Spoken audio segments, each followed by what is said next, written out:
Okay, next one is geography, third lesson in remaining portion. In this video, India major soils groups. Here given one map and types of soils, and here given the portion also. Okay, red color is alluvial, black color is alluvial, and red is a red soil, black is a black soil.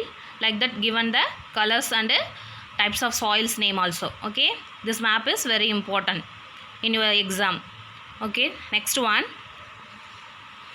Page number 116, soil degradation. Okay, soil degradation is an acute problem in India. Okay, India la pathina soil degradation is a acute problem. முக்கியமான பிரச்சனைகள்ல soil degradation ரொம்ப ஒரு முக்கியமானதுங்கறாங்க. Degradation means சீரழிவு. மணல் சீரழிவுங்கிறதுல இது ரொம்பவுமே என்னது முக்கியமான பிரச்சனையா இந்தியால இருக்கு. According to a 2015 report of the Indian Institute of Remote Sensing, IIRSS means India விண்வெளி ஆராய்ச்சி நிறுவனம் என்ன சொல்லுது அப்படி பார்த்தீங்கன்னா, the estimate the amount of soil erosion that occurred in the India was 147 million hectares. Okay, அதாவது 147 million hectares வந்து ஒவ்வொரு டைமும் என்ன ஆகுதுன்னா எரேஷன் ஆகுது அப்படிங்கிறாங்க. எரேஷன் மீன்ஸ் மண் அரிப்பு. ஓகேவா, இந்த மாதிரி 147 மில்லியன் ஹெக்டார்ஸ் வந்து மண் அரிப்பால் பாதிக்கப்படுது, நிலப்பரப்பு பாதிக்கப்படுது அப்படின்னு யார் சொல்கிறாங்கன்னு பார்த்தீங்கன்னா IIRS. That means Indian institute of remote sensing. That means விண்வெளி ஆராய்ச்சி நிறுவனம் சொல்லுதான். எப்போ சொல்லுச்சுன்னு பார்த்தீங்கன்னா 2015. Okay, next the main problem of the Indian soils, அதாவது இந்தியாவில் ரொம்ப முக்கியமான என்ன ஒரு ப்ராப்ளம் அப்படின்னு பார்த்தீங்கன்னா, first one is soil erosion. Soil erosion means மண் அரிப்பு அப்படின்னு சொல்கிறாங்க. ஓகேவா, next that means sheet erosion, rill erosion, gully erosion and revenue and badland erosion. Okay, this means நீரோட்டம், அதாவது தண்ணி அதிகமாக இருக்கறனால என்ன ஆகும்னு பார்த்தீங்கன்னா மணலில் மண்ணரிப்பு ஏற்படும் இல்லையா. ஒரு உயரமான இடத்துல அடிக்கடி ரெயின்ஃபால் ஆச்சுன்னா அந்த இடத்துல எரேஷன் ஆகும் அப்படின்னு சொல்கிறாங்க. சரியா, மண்ணரிப்பு அப்படின்னு தமிழில் சொல்லுவாங்க. ஓகேவா, அதே மாதிரி ஒரு பள்ளத்தாக்கு மாதிரி ஏற்படும். அந்த மாதிரி ஏற்படுறது தான் என்னன்னு சொல்கிறாங்கன்னா this type of. Okay, sheet எரேஷன், ரில் எரேஷன், குலி எரேஷன், ரெவைன் எரேஷன், பேட்லேண்ட் எரேஷன் அப்படின்னு சொல்கிறாங்க. Second one is degradation of soils, அதாவது மண் சீரழிவு அதிகமாக ஏற்படுது அப்படின்னு சொல்கிறாங்க. Third one is water logging. Water logging means நீர் தேங்குதல். ஒரு இடத்துல அதிகமாக நீர் தேங்கியே இருந்தாலும் அந்த இடத்துல என்ன ஆகும், ஒரு பள்ள மாதிரி ஏற்பட்டு அந்த இடத்துலையும் எரெக்ஷன் ஏற்படும் அப்படின்னு சொல்கிறாங்க. Fourth one is saline and alkaline. That means saline and alkaline means saline means உவர்ப்பு தன்மையும், ஆல்கலைன்னா அதிக காரத்தன்மையும் இருக்கும் அப்படிங்கிறாங்க. அதாவது அந்த சாயிலோட கெப்பாசிட்டி, அதாவது சாயிலோட நேச்சர், அந்த தன்மை வந்து அந்த மாதிரி மாறனால எரேஷன் ஏற்படும் அப்படிங்கிறாங்க.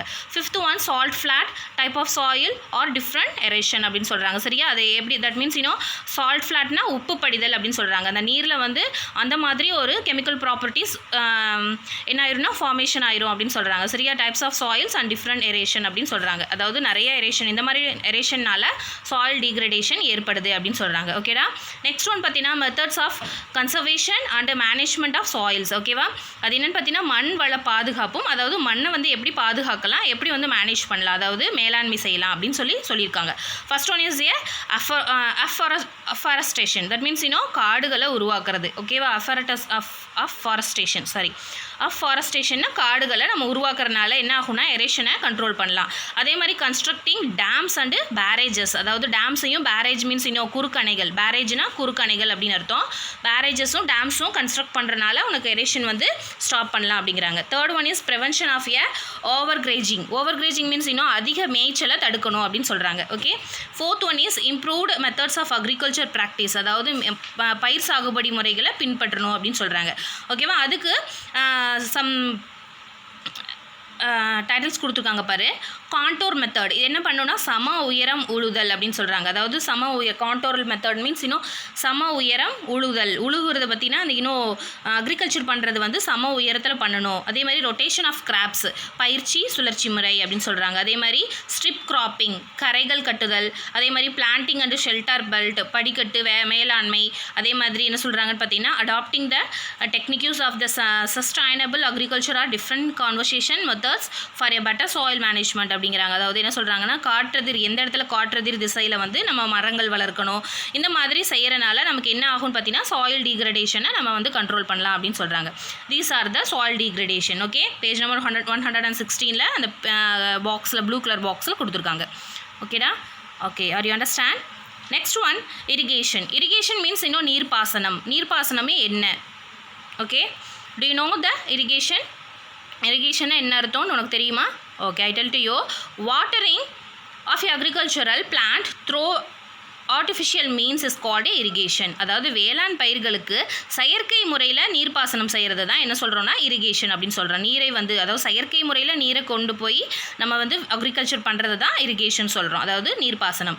Being is a hot country, what a seasonal and irregular out agriculture activities during a try period beside a erratic rainfall, prevalence of high temperature, cultivation of annual crops and hydroponics, commercial farming and porous soils and irrigation and essential one for the agriculture for our country. அதாவது வேளாண்மை அப்படிங்கிறதுல ரொம்ப முக்கியமானது irrigation. அதாவது இரிகேஷன்னா நீர்ப்பாசனம், இது ரொம்ப முக்கியமானது அப்படின்னு சொல்கிறாங்க. சரியா? இந்தியா வந்து அதிக ஹாட்டான ஒரு கண்ட்ரி இல்லையா? சீரற்ற பருவநிலை அப்படின்னு சொல்கிறாங்க. சரியா? மழைப்பொழிவு வந்து என்னாகும், ஒரு சம்டைம்ஸ் வரும், சம்டைம்ஸ் வராது, வறண்ட பூமியாக கூட இருக்கும் இல்லையா?